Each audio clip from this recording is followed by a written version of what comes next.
Video seorang pria memprotes pengisian BBM jenis solar ke mobil dengan tangki modifikasi.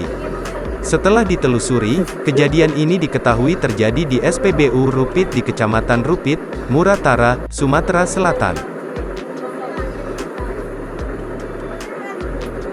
Orang kaleng-kaleng di sini. Tusuk ke ditati si 200. Hah? Iya.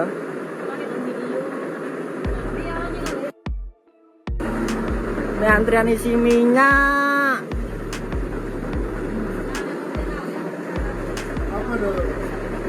Enggak, Pak. Saya kan mau ngisi 400. Tapi sama dia nggak boleh, Pak. Saya jangan masuk HP.